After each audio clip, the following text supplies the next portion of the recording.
Bien, bonjour. Aujourd'hui, nous sommes déjà le jeudi. J'espère que vous allez tous bien, que la rentrée depuis lundi se passe bien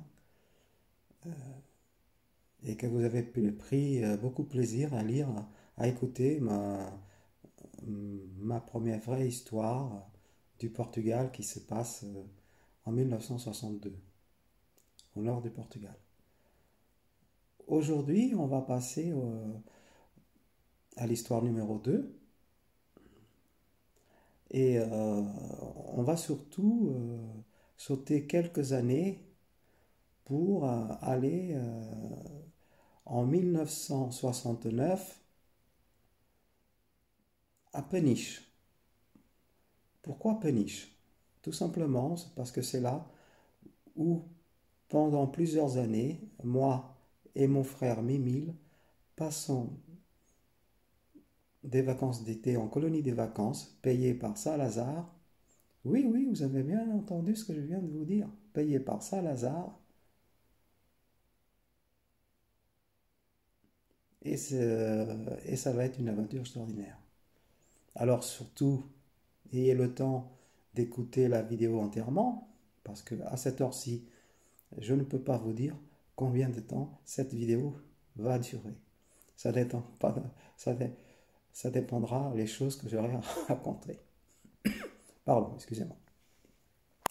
Bien, euh, avant de revenir à cette histoire merveilleuse pour nous, qui étant moi qui avais à peine 9 ans, même pas, et mon frère Mimile qui avait un an de moins que moi, nous étions les deux privilégiés du village et de la famille pour cette grande aventure passée dans une école qui était transformée en colonie de vacances, un collège privé avec des bonnes conditions de vie, que je vous raconterai plus tard en détail. Mais avant cela, je veux quand même revenir sur ma maison à moi. Vous vous rappelez? La vallée des Mimosas. Alors, il y a eu quelques détails qui n'ont pas été divulgués parce que soit j'ai oublié, soit j'y ai pas pensé, ou il y a plusieurs petits détails qui ont été volontairement cachés parce que, évidemment, je ne peux pas tout vous raconter complètement pour des raisons de droit d'auteur.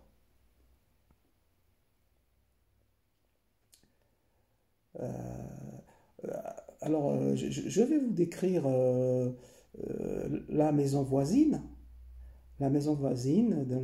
qui se trouvait, je ne sais pas, à 500 mètres, 600 mètres, difficile à dire.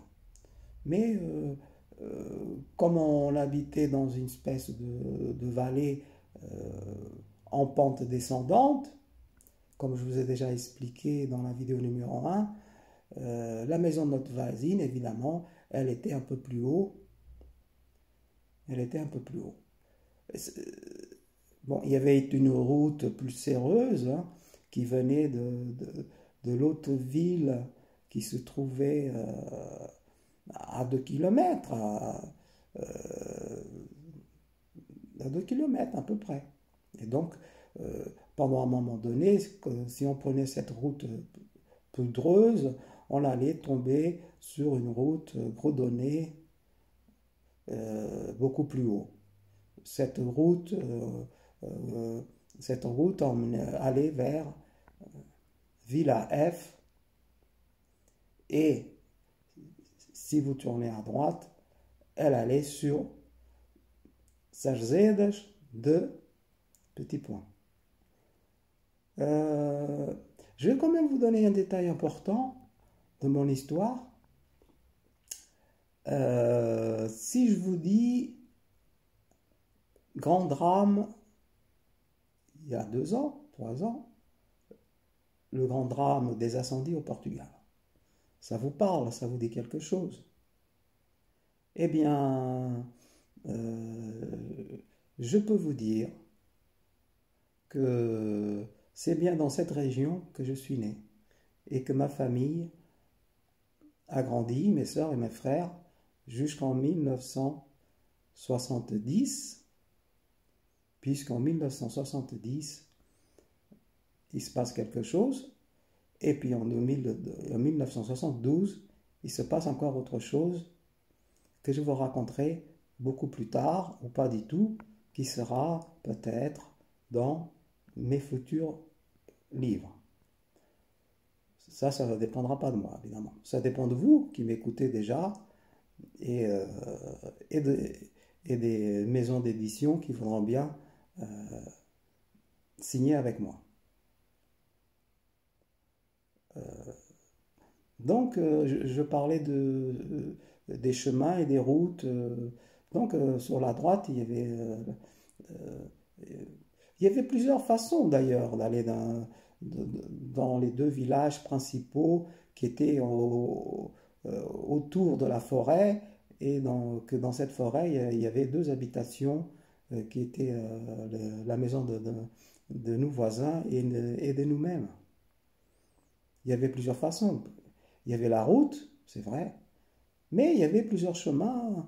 Il y avait un chemin que je vous ai déjà raconté pour aller au gros village où je vous ai parlé de la grosse usine. Et il y avait un autre chemin beaucoup plus haut. Quand on passait la maison de nos voisins, il y avait aussi un raccourci pour aller au deuxième village qui s'appelle Szerzédes de point d'interrogation. Et quand on quittait cette route poudreuse, comme je vous ai déjà dit, si nous continuons tout droit, en traversant cette route déjà qui était déjà dans un état pour les véhicules, les voitures normales, en remontant toujours, parce que ça remontait tout le temps, on reprenait cette route poudreuse et c'était un raccourci aussi pour les gens qui allaient à pied à Villa F. Et beaucoup plus haut, sous cette route poudreuse, il y avait encore des gens qu'on connaissait très bien.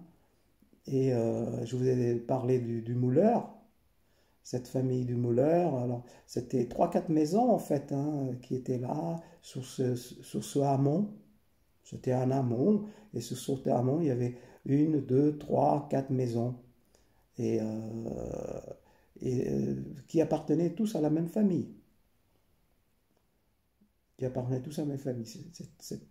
C'était très intéressant parce que quand on y passait, il y avait une maison qui était sur la gauche tout de suite et d'une famille un peu plus jeune, etc. Et il y avait un cordonnier. C'était un monsieur qui s'occupait de réparer les chaussures, entre autres, parce que il faisait plein de choses, il ne faisait pas que ça, il devait s'occuper de la terre, de ses vignes, etc. aussi. Vous savez, dans ce temps-là, on a plusieurs métiers aussi, hein. Il n'y a pas de secret pour pouvoir s'en sortir.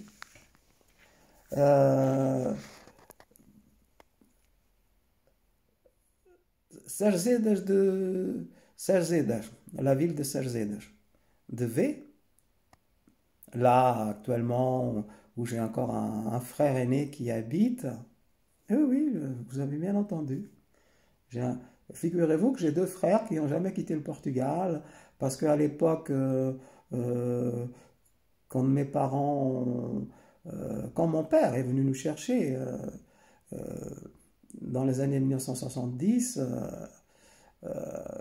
j'ai deux grands frères, un qui était déjà en Angola, qui a été enroulé à la guerre par Salazar, bien sûr, pas le choix, et un deuxième frère qui est appelé, lui, quelques semaines avant notre départ, pour aller faire son armée, son service militaire. Évidemment, il a été coincé lui aussi là-bas et il n'a pas pu venir avec nous. Je crois même que il nous a voulu, à nous et à notre père, il considérait qu'on qu'on les avait abandonnés, mes deux frères, hein. Bon, ça sera détaillé beaucoup plus tard dans mon livre, parce que là, tout de suite, j'ai pas la tête à développer trop ce sujet, puisque le sujet du départ de cette vidéo, c'était pour vous faire rêver et de vous parler de mes premières colonies de vacances avec mon frère Mimile. Mon frère Mimile qui a un an de moins que moi. La maison de mes voisins, c'est une maison déjà un peu plus chic. C'est une vieille dame veuve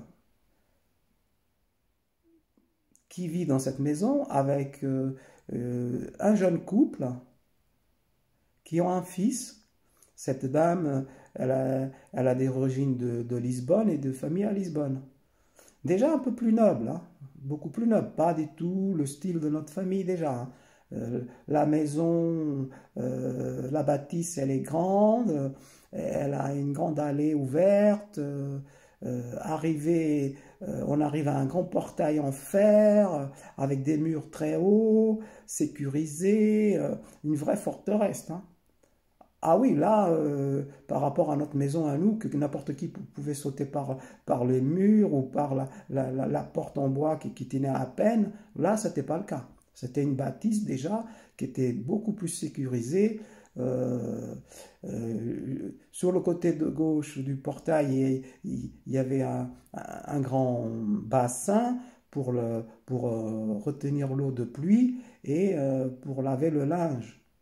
Il y avait aussi sur la droite des petites maisons séparées, des hangars, des choses pour mettre du matériel, etc., etc. Une fois qu'on ouvrait ce grand portail, on arrivait dans cette maison ouverte, hein, et patio. C'est un patio. Mais un patio, donc là, bon, le sol était couvert d'herbes sèches ou d'autres choses, ou de paille. Enfin, c'était pas un patio boutonné, en béton, non. À cette époque-là, c'était pas encore du béton, hein. C'était un patio, c'était de l'herbe ou d'autres matières qui faisaient que c'était propre, hein. C'était propre, hein. Cette famille, cette dame, elle avait des animaux aussi, plus que nous d'ailleurs, puisqu'ils avaient un cheval. Ils avaient un cheval, puisque un peu 300 mètres plus haut de leur maison, en passant par le bord de la route poudreuse, il y avait un puits sur le côté gauche. Un puits où on pouvait attacher l'animal pour faire tourner le circuit, pour que l'eau sorte du puits pour arroser les légumes, les vignes, toute la propriété qui était sur le côté gauche, et une partie en descendant de l'autre côté de la maison. Ils avaient beaucoup de terre aussi. Ils avaient des vignes, ils avaient des oliviers, ils avaient des arbres fruitiers. D'ailleurs, des arbres fruitiers beaucoup plus généreux que les nôtres. Les nôtres, ils donnaient pas grand-chose. Ils donnaient pas grand-chose, nos arbres. C'est incroyable. On était à 300 mètres, 400 mètres les uns des autres, de la maison. Mais alors leurs arbres, c'était royal, hein. À l'époque des fruits, à l'époque des raisins, tout était magnifique, tout était en abondance. Mais alors chez nous, les arbres, les cerisiers, que ce soit des pommes, des poires, des Scooby-Doo-Bidou. Non, nous, les arbres étaient complètement pourris, séchés. On devait aller, bien sûr, s'approvisionner chez les voisins, parce que des fruits chez nous, il n'y en avait presque pas, à part le raisin, mais le raisin, c'était pour faire le vin, évidemment. Alors, évidemment, nous, mômes, souvent, on allait passer les après-midi au bord de ce puits parce que le cheval, qui était un peu feignant et un peu vieux, il s'arrêtait de temps en temps. Il s'arrêtait, même beaucoup même. Alors il y avait une espèce de sonnette, il y avait une espèce de circuit qui faisait du bruit à chaque fois.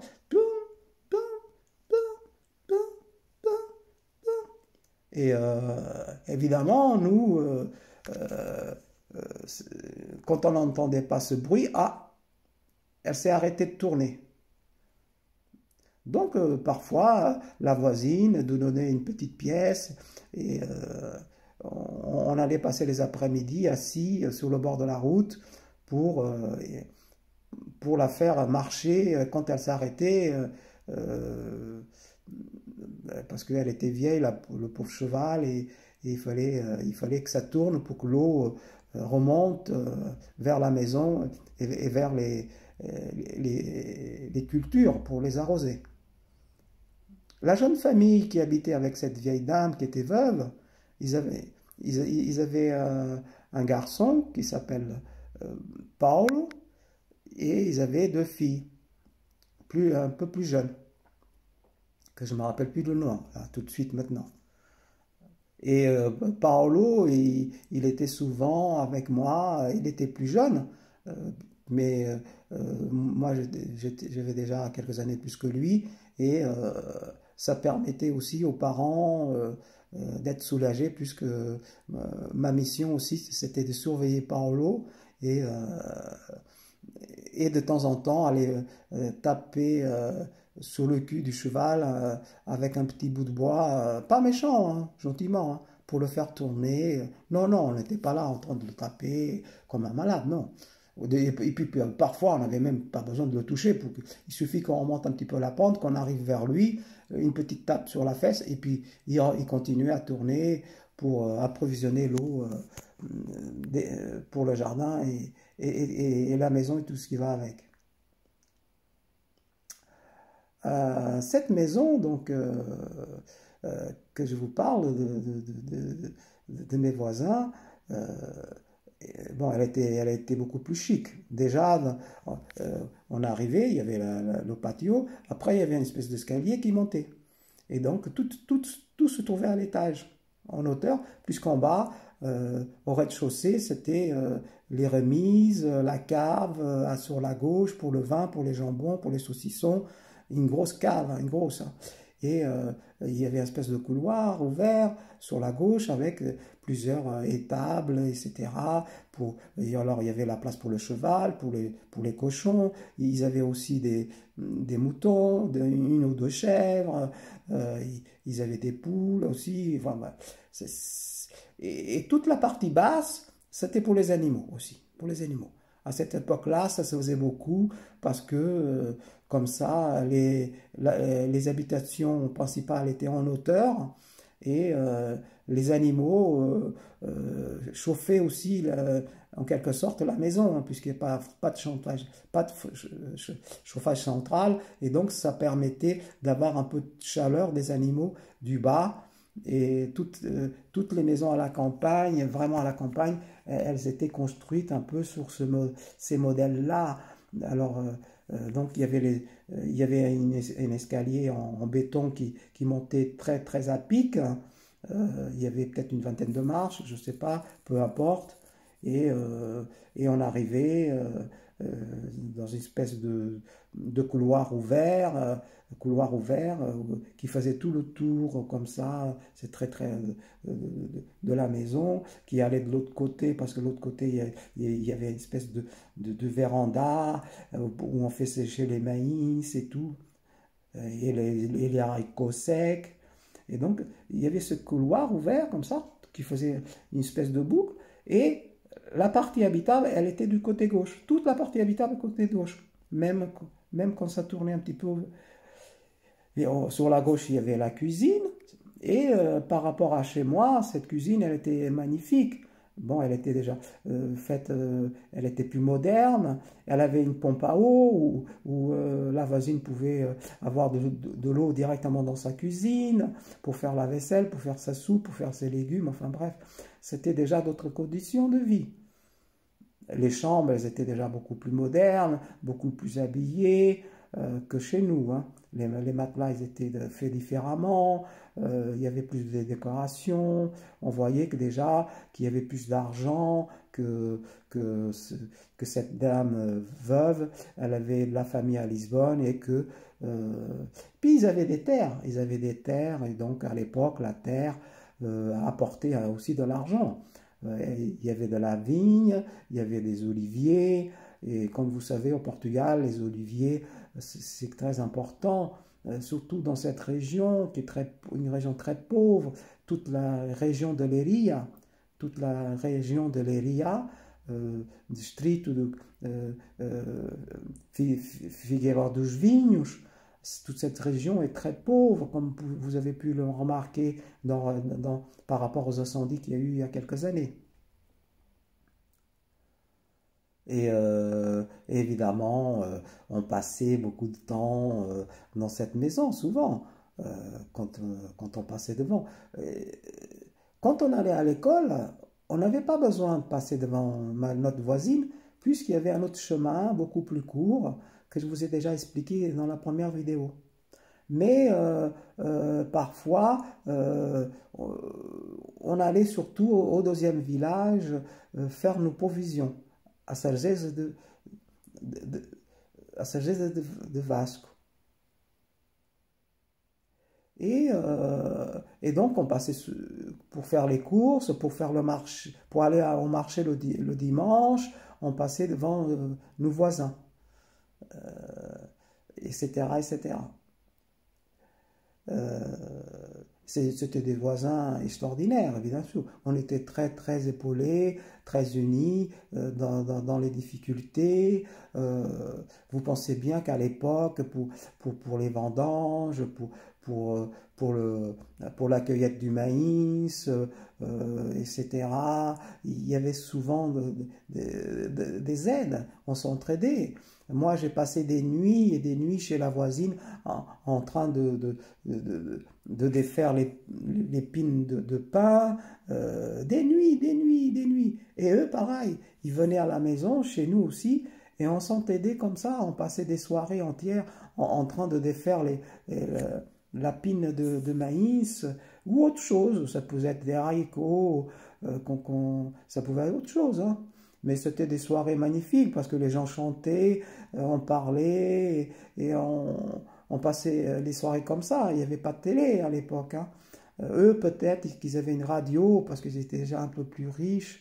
Il y avait un jeune couple aussi, donc ils vivaient avec cette vieille dame, donc c'était déjà différent, hein.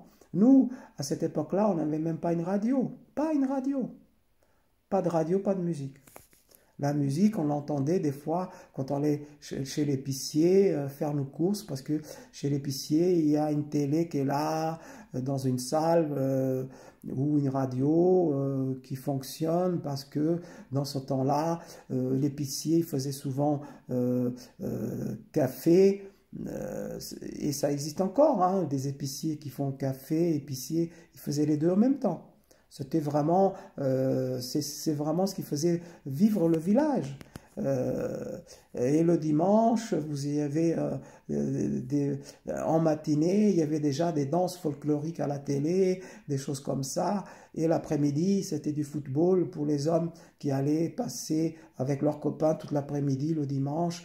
Et, après une semaine de labeur, de travail très très dur, les hommes allaient passer leur après-midi au café pour regarder les matchs de foot.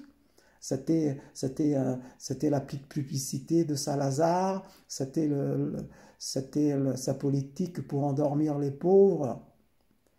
Il y a un proverbe qui le dit d'ailleurs. Portugal, c'est fado et football. Et les pauvres, dans le temps de Salazar, ils avaient que ça pour rêver, pour sortir un peu de leur misère sociale, de leur difficulté du travail qui était très très dur, que ce soit que ce soit du travail dans les champs, que ce soit du travail dans les usines, c'était très dur. Vous pensez bien qu'il n'y avait pas les machines qu'il y a aujourd'hui, et les gens, ils travaillaient sans contrat, hein. Moi, j'ai vu mon père qui travaillait sans contrat. Il allait passer une semaine chez un patron, une autre semaine chez un autre patron, parce qu'il fallait faire ci, et puis ça dépendait des saisons aussi, hein, des saisons. Toutes les saisons. On travaillait, les adultes, ils travaillaient en fonction des saisons à la campagne, hein.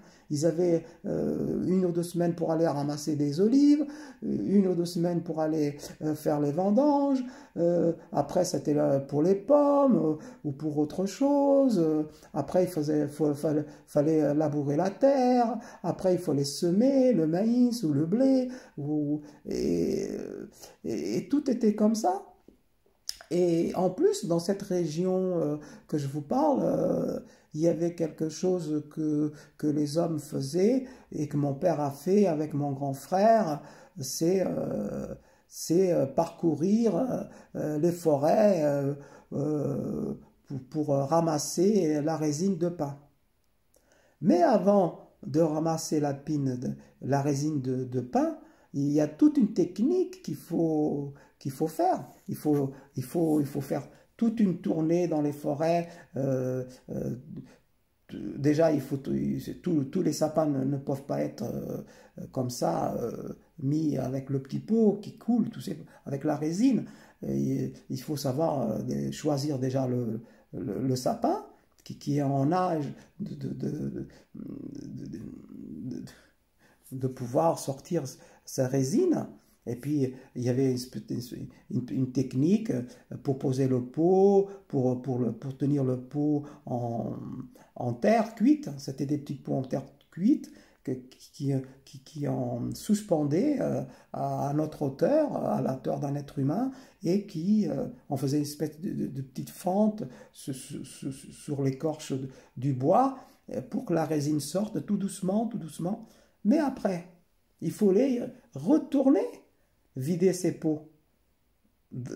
Et oui, c'était beaucoup de marche. Et il y avait par endroits des stocks avec des gros barriques pour stocker la résine. Ah, c'était du travail, hein, tout ça. C'était du travail. Et mon père, il a fait beaucoup de fois, beaucoup d'années, ce travail. Comme je vous dis, c'était jamais le même travail. Tout se jouait par rapport aux saisons. Tout était réglé par rapport aux saisons. Nos vies étaient réglées par rapport aux saisons. Parfois, on avait faim parce qu'il y avait des saisons où il n'y avait rien à manger, et d'autres où il y avait à manger en abondance. C'était ça le Portugal des années 60, 70. Et oui, c'était comme ça. Et bon, là, je ne vais pas trop développer encore parce qu'il y a tellement de choses à dire. Euh, et moi, je veux aussi vous faire rêver et de vous raconter des choses magnifiques.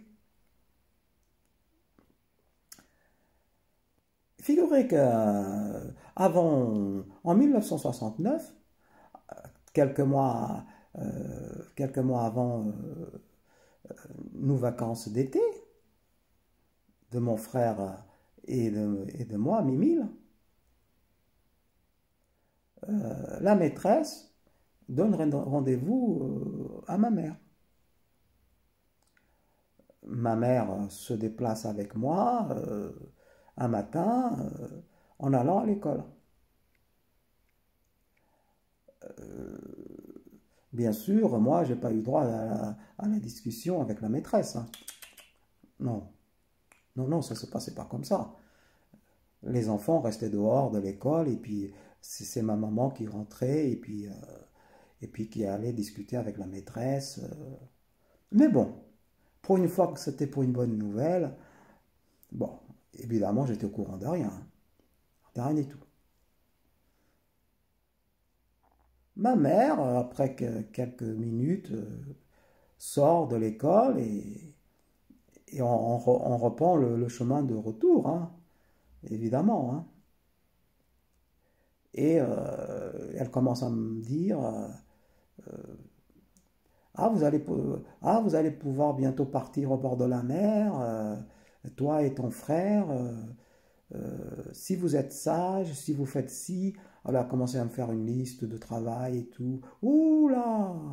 La mère, mine de rien, elle avait gardé la tête sur ses épaules, hein. T'inquiète pas que elle a, elle a bien, elle a bien su nous manipuler ce jour-là, hein. Manipuler gentiment, hein, parce que alors pendant le chemin, elle me donne des trucs à faire, des listes et tout ça. Mon petit frère là, Mimi, il n'est pas là avec moi. Et puis elle nous dit, voilà, si vous voulez partir dans un mois en vacances en bord de la mer, il va falloir que vous remplissiez le grand hangar de pines de pin et ramasser du bois en plus pour l'hiver. Bon, moi j'étais tellement enthousiasme, j'avais presque 9 ans. Mon petit frère Mimi, il a un an de moins que moi, donc il a 7 ans et demi certainement. On va s'attacher, on était très heureux d'aller à la mer. Nous qui n'avions jamais vu la mer, pensaient bien que... Mais on n'avait pas trop de détails hein, sous cette aventure, rien. On ne savait pas la ville, non. On ne savait pas quel jour on allait partir. On ne savait pas où on allait loger, dormir, comment ça allait se passer. Vraiment, c'était le secret total. Même ma mère, qui faisait à cette époque, vous savez qu'on fait une confiance absolument aveugle à la maîtresse d'école. La maîtresse d'école a un pouvoir énorme, énorme, vous ne pouvez pas imaginer. Ma mère qui ne sait pas lire ni écrire, elle n'a aucun papier sur elle, officiel, rien du tout, rien. Tout se fait comme ça, de vive voix, sans papier, sans rien. C'est extraordinaire, c'est extraordinaire. Et oui, la maîtresse d'école, cette époque-là, elle faisait la pluie et le bon temps, croyez-moi. Croyez-moi. Et j'en ai d'autres histoires comme ça à vous raconter. Donc, après avoir parlé à mon petit frère et tout, on va voir notre voisine. Euh, Pas la voisine âgée, propriétaire de la maison, non. Le couple qui est beaucoup plus jeune, qui s'occupe des terres et qui fait partie un peu de la famille de la dame qui est âgée et veuve. Et Palmy, là, cette dame qui s'appelle Palmy, là, son fils Paolo, qui est très très jeune, il a 4 ans de moins que moi. Et donc, on, on va aller la voir, on va lui annoncer la bonne nouvelle, parce que c'est des voisins, on s'entend très bien, et on fait plein de choses ensemble, enfin bref. Des fois, quand je vais faire une course, je m'arrête devant leur maison, exprès, pour leur demander, vous avez besoin de rien? Je vais à Villa F. Alors là, quand je lui disais que j'allais à Villa F, ah, tu vas à Villa F? Ah, euh, ah, bah, peut-être que tu pourras m'emmener un pain ou un truc, je sais pas, un truc. C'était rigolo. Puis elle nous offrait toujours un petit quelque chose, hein. Elle savait que c'était une grande famille, pauvre, et elle savait exactement ce qu'on n'avait pas à la maison, hein. Donc des fois, elle avait de la marmelade, elle nous donnait un petit peu de pain avec de la marmelade. Nous, on n'avait pas de marmelade. La marmelade ah, la marmelade. Oh, qu'est-ce que c'est bon la marmelade. Oh là là là là.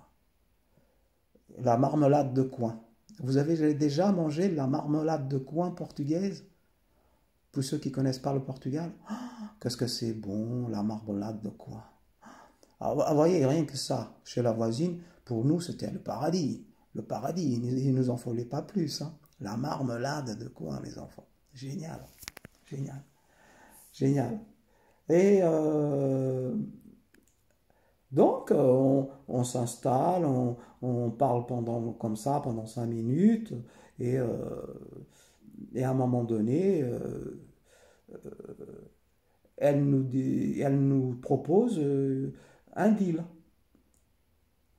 Ben, écoutez les enfants, si vous voulez, moi qui ai la charrette avec le cheval, tout ça, on peut s'organiser. Vous ramassez un petit peu de bois et des pins de pain pour nous et vous allez faire des tas de pins de pain dans les bois et moi, avec mon cheval, là c'est Palmyra qui parle, hein. En fin de semaine, en chaque fin de semaine, on ira remplir la charrette et comme ça, vous allez remplir plus vite votre hangar et comme ça sera du donnant-donnant. Nous, on aura un petit peu de pine de pain et de bois et vous, en l'espace de 2 semaines, vous allez remplir votre hangar. Oh, le deal nous paraissait très intéressant, très intéressant. Pensez bien que au lieu de traîner les sacs en tissu sur le dos avec des pins de pain, vous pensez bien que là, on savait exactement dans les bois où il y avait beaucoup de pins de pain, etc. On savait comment s'organiser, on savait où les stocker au bord d'une route, ou là où le cheval pouvait passer pour faire le stock et tout, pour qu'après on puisse remplir la charrette. Ah bah tout était très bien organisé, hein. On savait exactement où il fallait aller, etc., etc. On se met d'accord avec les voisins, et là, surtout Palmyra. Et voilà. Voilà que au début de nos vacances d'été, allez hop, moi et mon frère, on s'est séparés. Alors, alors, je lui disais, toi tu vas de ce côté-là, de la forêt, moi de l'autre. On en met un sac en tissu et hop, chacun s'organisait pour faire des tas dans la forêt de pins de pain. Et c'est comme ça qu'on a très très vite, au bout de 2 ou 3 semaines, je ne sais plus, rempli notre grand hangar de pins de pain. Et avec l'aide de la voisine, on était moins fatigués bien sûr et très fiers, et très fiers. Et la voisine était très contente aussi d'avoir sa part du gâteau, puisqu'elle avait des pines de pommes, oui, des pines de pain, et on a même ramassé du bois en plus, du bois séché pour, pour l'hiver. Pour l'hiver. Ma mère, elle était très contente, très fière d'elle. Oh ben, elle était coquine, hein. Ah, voilà. Elle ne savait pas lire et écrire, mais parfois, elle savait emmener son monde, hein, croyez-moi. Croyez-moi. Une autre fois, il s'est passé quelque chose aussi dans ma vie de très particulier. Je devais avoir 7 ans ou 8 ans, je ne sais plus. Un matin, on se fait un beau et on prend le chemin de la route qui nous emmène au car pour aller à Castañera de Pera. Bien sûr, on va traverser la partie du bois, comme je vous ai déjà expliqué dans la première vidéo. On va arriver dans cette grosse ville où il y a l'usine, que je vous ai parlé aussi dans la... On va traverser tout le village, on va remonter le village à pied parce que ça monte pendant 3-4 km à pied. Et à un moment donné, on trouve la nationale qui va à Castañera de Pera et que de l'autre côté de la roue, de l'autre côté gauche, la nationale va à Figueiró dos Vinhos. À Figueiró dos Vinhos. Ma mère, elle a l'habitude des horaires à peu près, des bus qui passent, hein, bien sûr, puisque c'est à Castañera de Pera qu'il y a qu'il y a un hôpital, qu'il y a des choses importantes, qu'il y a l'état civil, quand il y a des naissances, c'est très important. Pour nous, notre famille, nous qui naissons à la maison, la plupart de nos frères, de mes frères et sœurs, sont nés à la maison, sans sage-femme, sans sage-femme. Alors ça, c'est encore une autre histoire que je vous raconterai dans mon livre. On attend le bus, évidemment, on prend le bus. Alors ça, c'était quelque chose d'extraordinaire. Quand je sortais avec ma maman et qu'on prenait le bus, rien que ça, c'était quelque chose de grandiose. Pour moi, enfant, vous imaginez bien prendre le bus, et en plus c'était des gros bus déjà à l'époque, très très bien, avec air conditionné, parce que c'est un pays chaud, et déjà en 1969, il y a déjà non, c'était pas en 1969, là, c'était un peu un an plus tôt, ou deux. C'est impressionnant.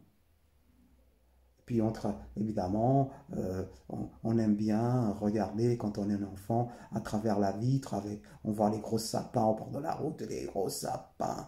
On se dit, bah dis donc, si jamais le car dérape, hein, les gros sapins, ça c'est impressionnant, les gros sapins au bord des routes. Ça monte, ça descend, ça monte, ça descend. On va les petits villages, on va les vignes, on va.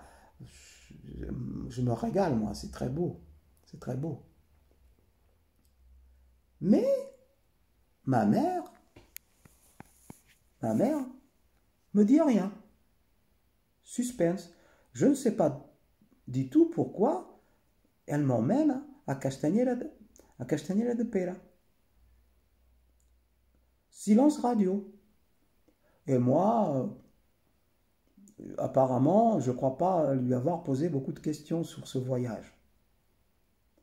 Arrivé à Castagnera de Pera, une petite heure après, si on compte le temps d'attente sur le bord de la route, parce que les bus, ils sont pas à 5 minutes près quand même, ils peuvent avoir une demi-heure de retard parfois, dans ces années-là, et des fois même une heure de retard. Arrivé à Castagnera de Pera, on descend et puis elle va à la loge. Il y a une loge, comme dans toutes les loges, qui fait café et qui fait loge de commerce de marchandises. Elle a dit, elle me donne une petite pièce. Tiens, tu vas t'acheter un paquet de gâteaux. Mais c'est pas pour toi, c'est pour donner à ton frère. C'est pas pour moi, c'est pour donner à mon frère. Quel frère? De qui elle parlait? Elle ne m'en dit pas plus. Moi, je comprends pas ce qu'elle veut dire. Et alors, on discute avec la propriétaire de la loge, quelques instants, ma mère, etc. Vous savez, dans ce temps-là, on parlait, on se connaissait tous, même tous les commerçants de Castagnera de Pera nous connaissaient quand même. Hein. Donc il y avait vraiment des relations très, très saines, très amicales. Les gens se préoccupaient si on allait bien. Et c'était pas style, alors est-ce que ça va? Non, ils s'intéressaient.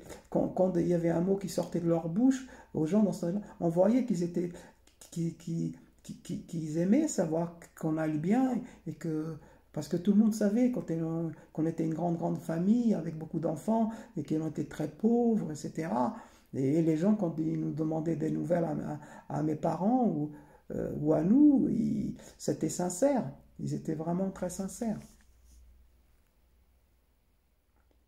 On sort et on prend la direction du jardin, un très beau jardin, en allant vers l'église. Et en allant vers l'église, il y a une maison des sœurs. Et c'est cette maison des sœurs et des frères qui entretiennent ce beau jardin. Si un jour vous allez à Castagnera de Pera, vous allez visiter ce jardin. Bon, vous savez, d'une manière générale, que les jardins portugais sont très beaux et très très bien entretenus. Et voilà, ma mère m'emmène dans cette maison de sœurs. Elle est accueillie par une sœur et tout, qui la connaît. Moi, je suis ébahi, mais qu'est-ce qui se passe? Qu'est-ce qu'on vient faire ici? Je comprends pas. À un moment donné, ma mère me dit, tu vas donner le paquet de gâteaux à ton frère. À mon frère? Quel frère? J'ai un frère que je connais pas? Oui, oui, mon frère Paolo. Paolo. J'ai un frère qui s'appelle Paolo, qui a 4 ans de moins que moi. Quel secret de famille, mes amis. Alors j'avais un autre frère, et ma mère m'en avait jamais parlé. Et jamais à la maison j'ai entendu parler de Paolo. Jamais, jamais, jamais. Pourquoi il était là, mon frère Paolo? Quelques années plus tard, on a essayé de comprendre. Est-ce que c'était parce qu'on était trop nombreux, que ma mère a dû le placer dans cette maison des sœurs à Formina? Est-ce que c'était parce qu'il était malade, qu'il était fragile, qu'il avait besoin d'être soigné? Oui, moi j'irais plutôt pour la version numéro 2. Et voilà qu'une infirmière, une sœur, euh, vient avec mon petit frère, qui, qui marche déjà, Paolo. En petite culotte courte, je le vois toujours ce jour-là, et je lui donne le paquet de gâteaux. On reste quelques instants, ma mère parle avec la directrice de l'établissement, etc., etc. Bon, on reste une petite demi-heure peut-être. Mais moi, ce frère-là, je ne le connais pas. Donc, j'y donne les gâteaux. D'ailleurs, déjà, moi, j'aurais bien voulu l'avoir, ce paquet de gâteaux, hein. Parce que j'étais déçu, évidemment. J'ai pas eu de gâteau, moi. Bah, je sais pas ce qui se passe exactement, hein. Est-ce que j'embrasse mon petit frère? J'en sais rien du tout. Je pourrais pas vous dire, hein. Je pourrais pas vous dire. Je me rappelle plus. Est-ce que je l'embrasse? Est-ce que je l'embrasse pas? Je sais pas. Je pense que oui. Je pense que ma mère, elle a dû me dire, embrasse ton petit frère. Ça ne m'avait pas inquiété plus que ça, hein. J'étais pas jaloux ni quoi que ce soit, non. Non. De toute façon, j'avais pas cet état d'esprit de jalousie. On était déjà tellement nombreux à la maison, on se marchait les uns sur les autres, etc. Donc, non. J'étais pas du tout jaloux. Bon, on s'en va, et puis, dans le, sans mon petit frère. Mon petit frère reste toujours dans cette institution. Sur le chemin de retour, ma mère me fait comprendre que quand même que mon petit frère va bientôt rentrer à la maison. Parce que il est en âge de partir. Elle m'explique que euh, euh, bon, j'ai plus vraiment de souvenirs, mais apparemment ma mère elle est obligée de récupérer mon petit frère parce que il est en bonne condition de vie. Est-ce qu'il était malade quand il était petit, que là il va mieux? Est-ce que c'est parce que maintenant il est trop grand, il ne peut pas rester là-bas parce que lui il a une famille et puis pas les autres euh, enfants qui sont là-bas? Mystère et boule de gomme. Et donc, quelques semaines après, ma mère va chercher définitivement mon frère Paulo euh, dans cette maison religieuse.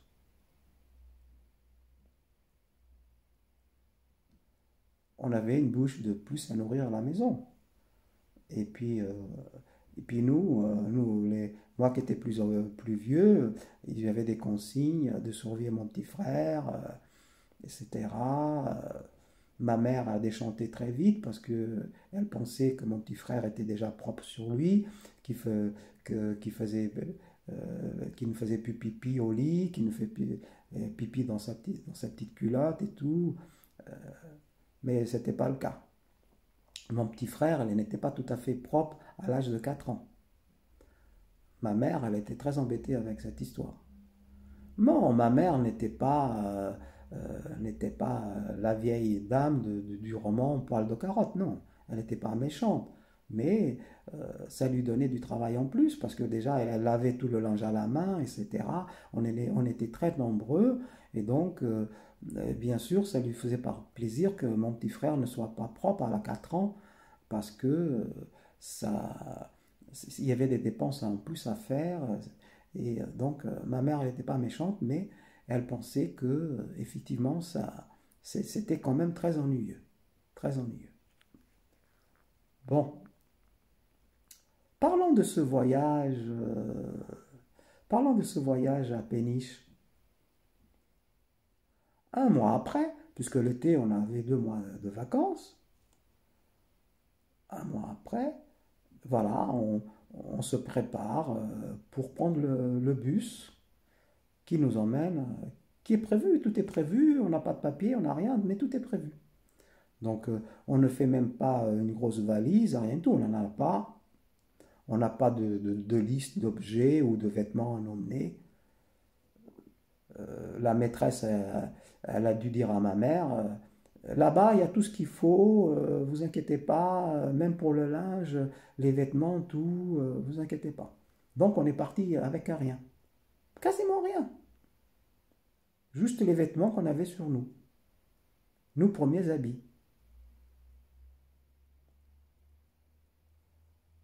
Ma mère nous emmène à l'arrêt du bus, où là où je vous ai expliqué déjà tout à l'heure. On attend le bus. Alors, je ne sais pas comment elle a fait pour savoir le jour, l'heure de ce fameux bus qui devait passer nous récupérer. À un moment donné, le bus arrive. Ah, est-ce que c'est celui-là? Ah oui, il s'arrête.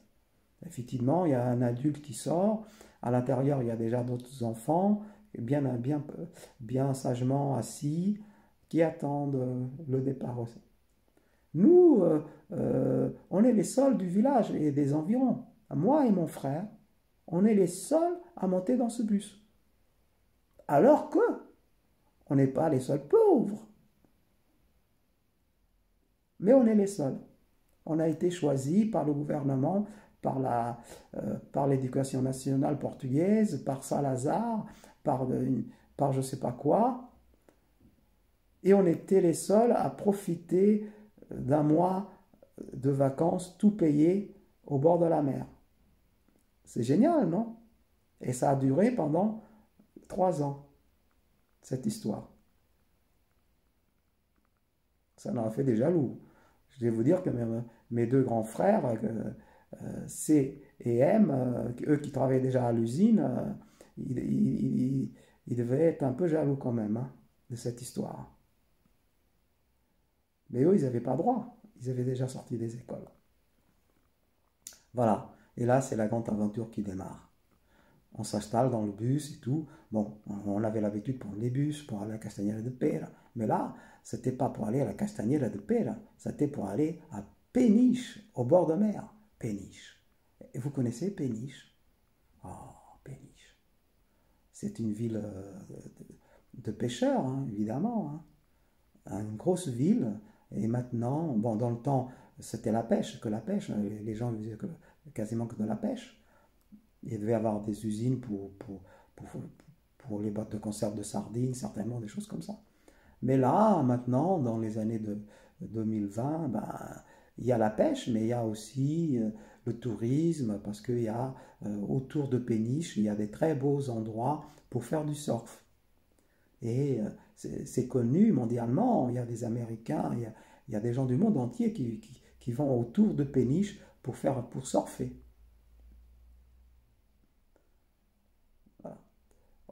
C'était une grande... évidemment,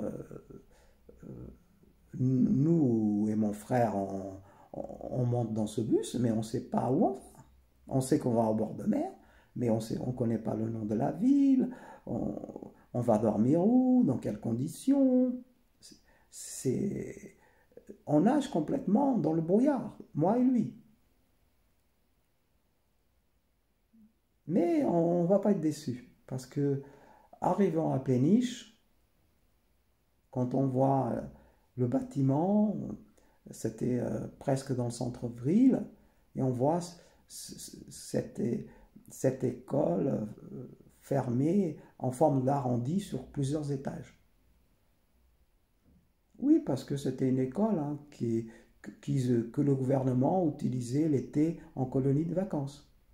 Mais quand vous rentriez dedans, il y avait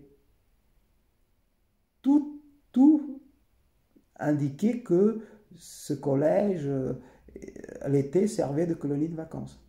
C'est certain. La cantine, les, les dortoirs sur plusieurs étages, euh, les toilettes, les douches, tout, tout indiquait que cet endroit, en dehors des vacances scolaires, servait de lycée euh, pour les adultes. Pour les adultes. Très belle bâtisse. Hein, et, on est arrivé et déjà le premier jour, hop, ils nous donnent des tenues, des tenues vestimentaires. On faisait tous les vacanciers faisaient. C'était que des garçons, hein. C'était que des garçons. Il n'y avait pas de filles, hein. C'était que des garçons. C'était que des garçons. Et donc, on faisait la queue pour avoir notre petite tenue de base qu'on allait porter pendant toutes nos vacances. Et renouveler, bien sûr, parce qu'ils nous donnaient pas qu'une chemise et un short. Hein. Ils nous donnaient un ou deux ou trois. Il y avait la tenue pour le dimanche, pour aller à la messe. Il y avait la tenue pour sortir, pour aller à la plage. Et il y avait la tenue pour avoir dans les après-midi qu'on ne sortait pas, qu'on restait enfermé dans cette colonie, dans cette grande bâtisse.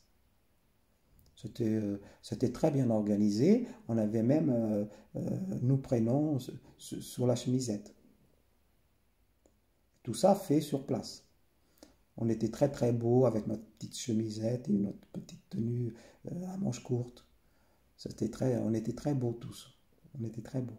On était très beaux, on était très bien nourris.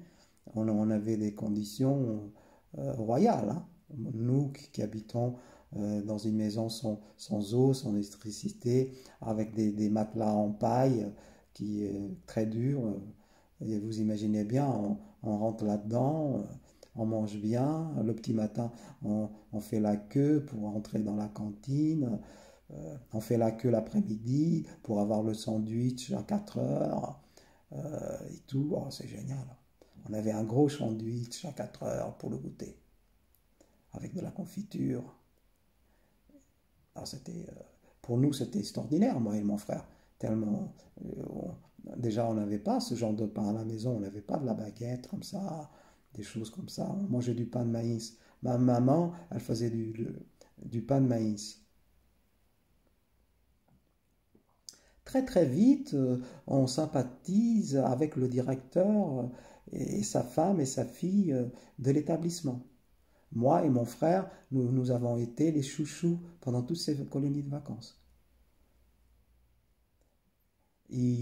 Parce qu'on avait une histoire, parce que mon père, on leur a dit que mon père travaillait en France, chose qui est vraie. Ça les avait épatés, bien sûr. Et le fait que mon père ait tenté sa aventure en France, et puis parce qu'on était beaux, on était des gamins, et qu'on était sages aussi, on était des garçons très sages. Et on est devenus les chouchous de directeur avec mon frère Mimile, et ils avaient une fille que je ne me rappelle plus son nom, qui était très belle.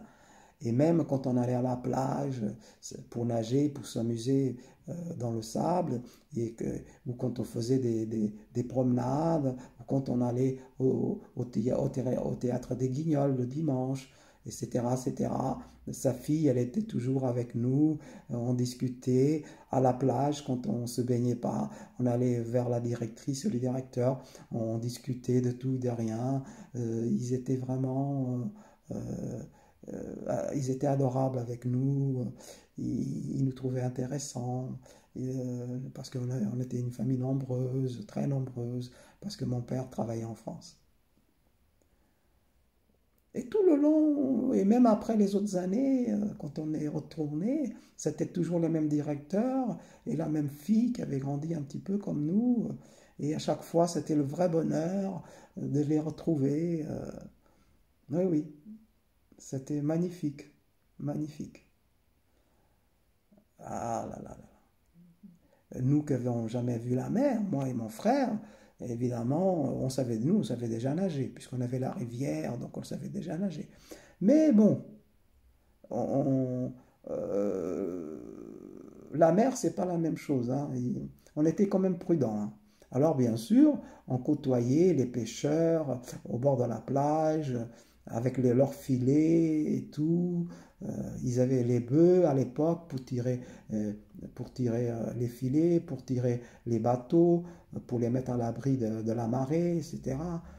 Il y avait ces odeurs de poissons, il y avait les oiseaux qui volaient autour des filets, qui essaient de piquer un peu de, de, de, de poissons.